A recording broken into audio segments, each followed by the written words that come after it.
Welcome, everyone. Thank you for joining us. We're presenting this webinar to help orient you to the grant process for the Foreground Rural Initiative.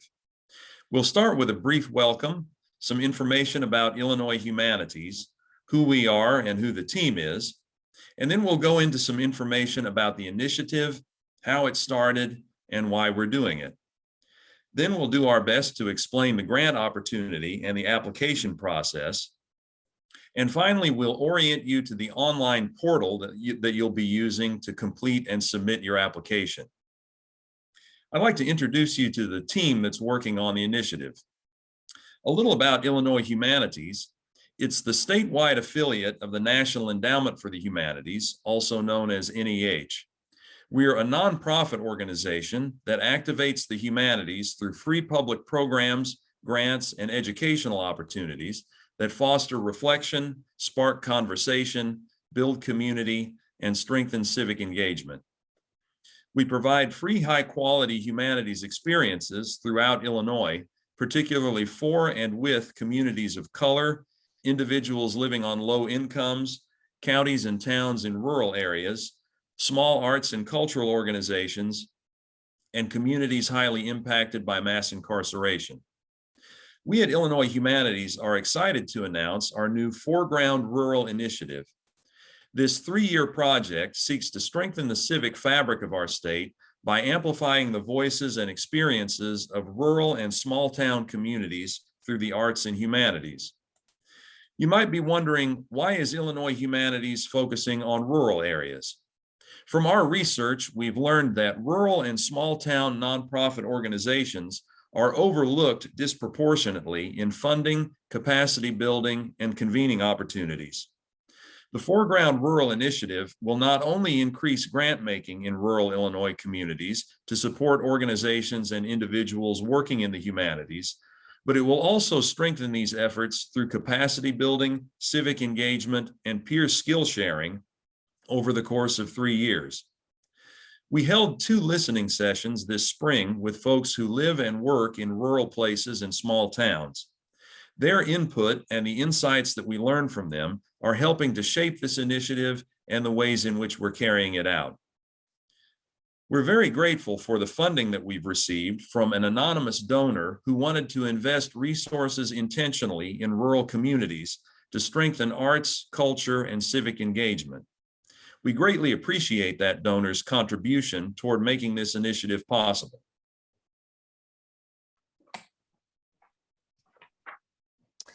The goals of the Rural Initiative is we have several goals for this 3-year initiative. The first is to provide grant funding to support the humanities. The second is to strengthen humanities and arts organizations through capacity building, civic engagement, and peer skill sharing. That will happen over the course of 3 years. We will pilot a community-based hubs strategy to bolster the existing arts and humanities work in rural communities across the state. We will strengthen existing partnerships with rural organizations and initiate new ones using an equity and needs-based rubric for applications from individuals and organizations that serve and/or represent geographically isolated communities, Black, Indigenous, and people of color communities, immigrants, youth, and predominantly low-income communities. Finally, we will explore new partnerships with national, state, and local agencies and organizations to deepen our impact and expand our outreach in rural communities. I will hand it over to Mark, who will tell us a little bit more and explain the grant application process. Greetings and thank you, Fairouz. My name is Mark Hallett, and I'm Director of Grants Programs at Illinois Humanities. As Fairouz said, we're thrilled to be sharing with you today information on the Foreground Rural Initiative Grants Program. Our aim is to walk through some of the nitty-gritty of who is eligible to apply for these grants, what sorts of projects will be considered, and even to walk through the proposal itself. My comments are basically divided into the following areas: the timeline for this cycle, who is eligible, the 2 different grant types, a walkthrough of the organizational application itself, followed by a walkthrough of the individual application. Note that both Nonprofit organizations and individuals can apply. And finally, a little bit about the rubric that we're going to be using to determine grant awards. We'll post links throughout, which will appear in the PowerPoint, which will be made available in case that's helpful to you. Also, at the end of this, if you still have questions regarding the grants component of the Foreground Rural Initiative, please don't hesitate to reach out to me personally. And one final note before we jump in, if you are new to the grant seeking world and find this all really intimidating, reach out and we can possibly, if there's time, do an application by interview. So first of all, what is the timeline of this cycle? The deadline for grant applications is August 1st, 2022 at 5 p.m. Central, no exceptions. We'll share applications then with an advisory committee of readers who will read and score projects using a predetermined rubric. More on this in a moment. Multiple readers will read each proposal, and then we'll come together to discuss the first round of grants in late August. So our plan is to notify awardees by September 15th at the latest. Notifications will then go out, followed by an announcement. So now I'm going to talk about eligibility. Who is eligible? If you are located in a rural community in Illinois and you're doing or planning to do work that harnesses the arts, culture and or the humanities in community building in some way, then you are eligible. You might apply as an individual. You might apply on behalf of a nonprofit, say a history museum, an arts association, a public library, civic engagement group, a chamber of commerce, a faith-based institution. The main question is whether you're exploring ways to harness the arts, culture, and humanities in community building efforts to bring people together, bolster community and civic engagement in some way. Again, more on this in a moment. Who is not eligible? Illinois Humanities does not make grants to for-profits or businesses. We also do not make grants to political parties or lobbyists or political campaigns themselves. The grants can go toward lots of things, but don't cover international travel, alcohol, lobbying, or endowment campaigns, or construction projects for that matter. So what types of projects is this initiative going to fund? The following is a list of projects meant to illustrate the types of programming that Illinois Humanities might fund through the Foreground Rural Grants Initiative. Note that we've stated that grants are general operating, but still ask about cultural activity and projects. This is because we hope to partner with groups that do not necessarily have culture and art as part of their mission. So we do need to ask and to have a sense of what cultural work you're doing or preparing to do. The list I'm going to give now is purely theoretical. In other words, this is an imagined list of projects just to help potential applicants better understand what sorts of activities we're referring to when we say cultural work that contributes to community building. Again, the leader of such activities might be a cultural group, a history museum, etc., or a chamber of commerce, economic development group, or even an individual. And perhaps not just one, but perhaps multiple groups finding ways to work together. So a couple examples. One, starting a book club or poetry reading circle for youth to read and discuss books or poems that relate to issues that they're grappling with. Examples might include mental health, bullying, sense of belonging, future jobs, identity, etc. Other groups involved with work like this might include moms, grandparents, educators, recovering addicts, etc. Two, hosting community dinners with specific topics or themes for discussion. Meals might be prepared using local produce and could be set up outdoors in interesting venues. They might even take place at a farmer's market, say, or on a local farm. Three, inviting a local photographer or videographer to teach interested youth or adults a short course on photography or videography. Those taking the course might then proceed to document personal or local experiences or stories important to the community. Four, hosting a story swap or live storytelling hour with a twist. None of the stories are pre-screened, and anyone in attendance is welcome to share. Names of participants are drawn out of a hat, inviting folks of all walks of life to come share stories related to the monthly theme. Stories have to be less than 10 minutes long.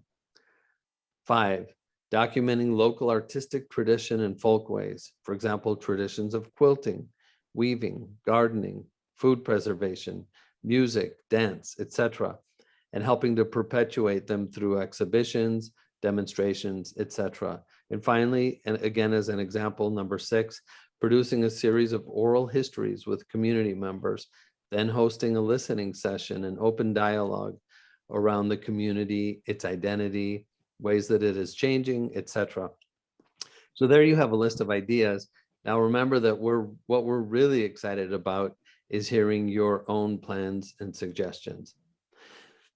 So what questions do the applications ask? So we've worked really hard at this because we have to balance our desire to learn more about your work and your proposed work with wanting to not let the proposals be too overbearing.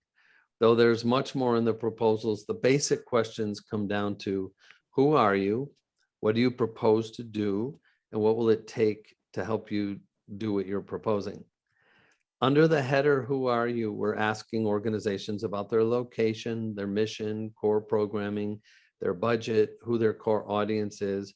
We also ask, because we're trying to learn more about the cultural sector across the state, about the basic demographics of staff and audience. Under mission and core programming, we also ask about what they consider, what groups consider, applicants consider core skill sets. For individuals, we ask also about your work, what plans you have, what audiences you work with or aspire to work with, and your relationship to them. In terms of plans, we ask organizations how they're currently or aspirationally working to harness the arts and humanities to build community. As you can see, these applications are not just open to cultural groups, but to others who bolster civic engagement. So these are open to a wide variety of nonprofit organizations. In a sense, we're asking cultural groups about their track record in building civic engagement, and we're asking civic engagement groups about their track record in harnessing the arts and culture, if that makes sense. So now we're going to walk through the actual proposals and some of the main questions that they ask. So first of all, the proposal questions that are in the individual grants. So first of all, we ask for contact information. This is pretty, I think, self-explanatory. Who is the key point person and how can we reach them? Also in the individual grants application, we ask for what's called a W-9. We need a W-9 form for each applicant.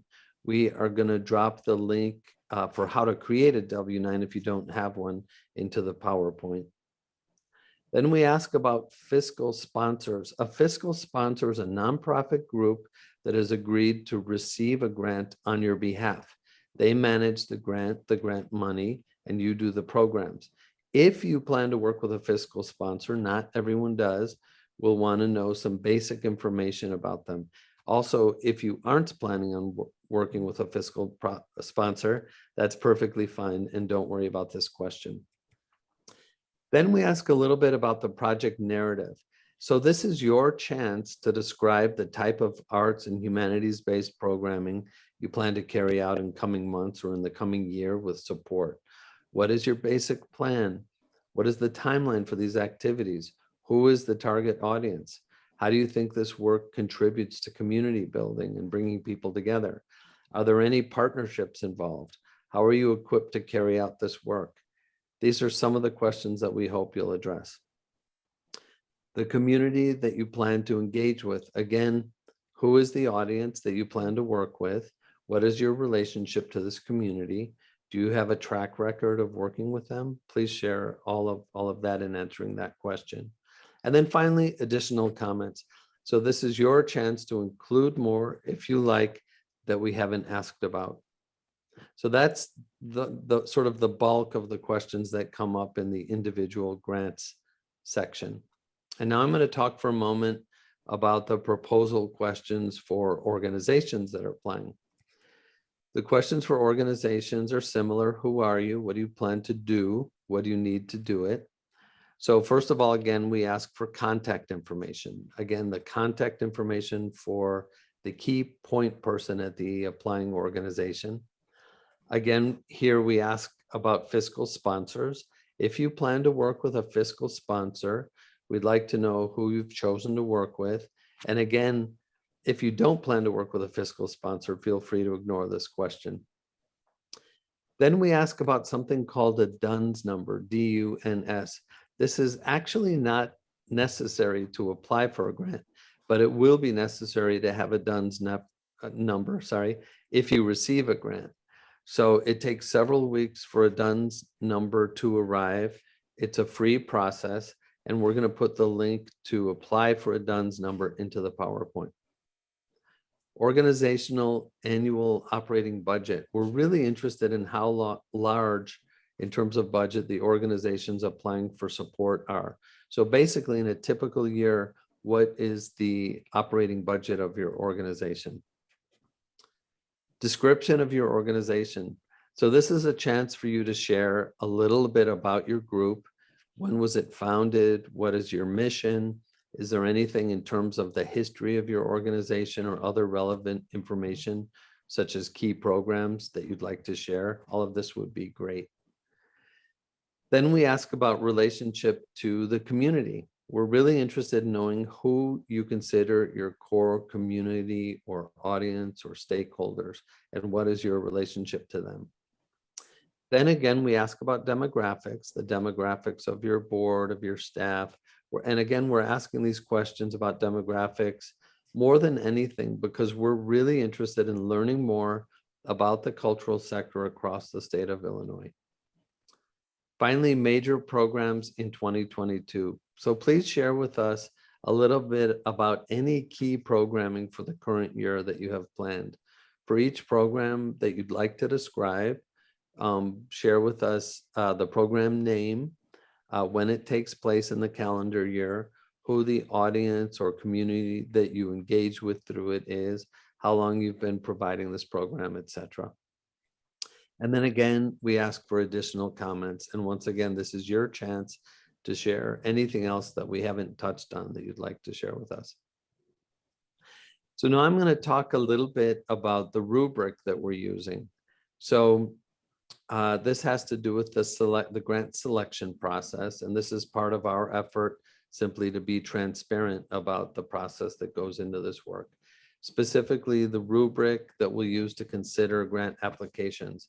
We basically always use rubrics to help determine funding awards at Illinois Humanities. So in the case of the Foreground Rural Initiative grants, the rubric basically includes the 5 following questions.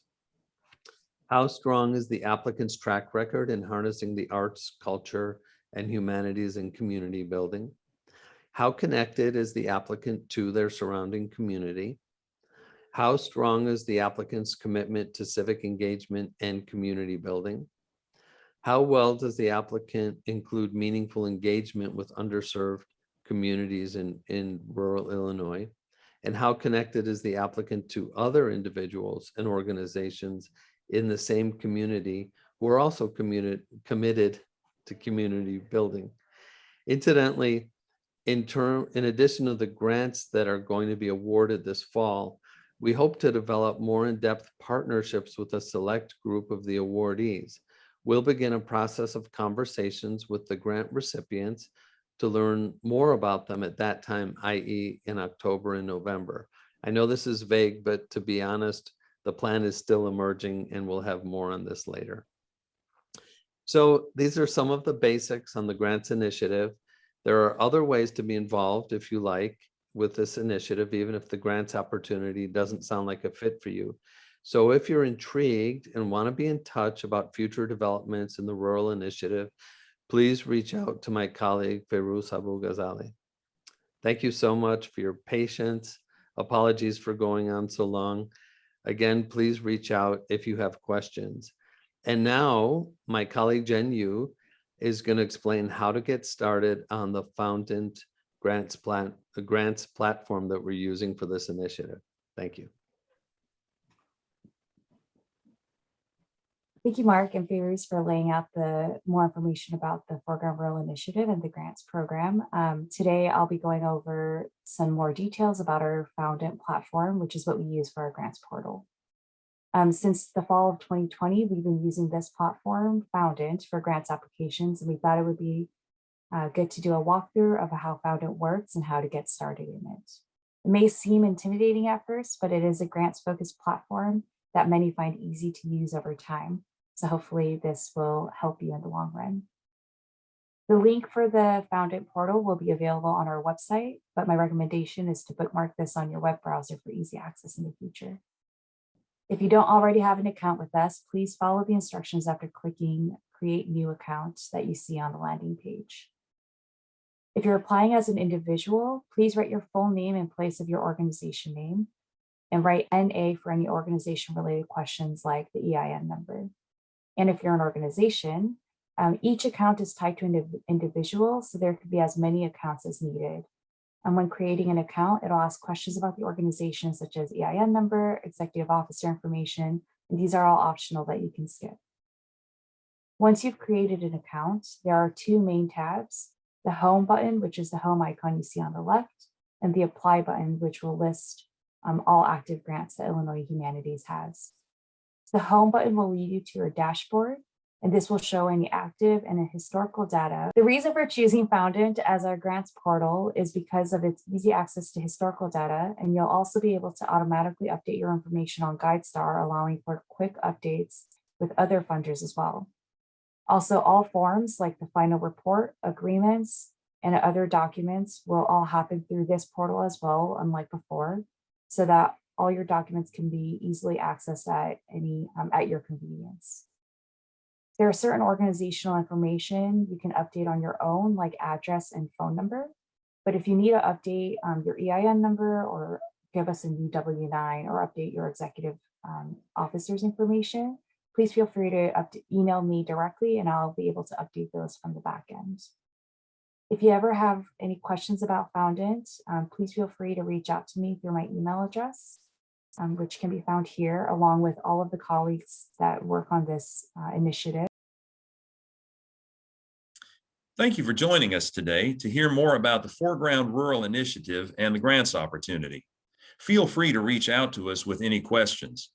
If you'd like to join the Illinois Humanities General Grants newsletter, feel free to reach out to Mark Hallett. Thanks again for participating, and we look forward to working with you. Take good care and keep in touch.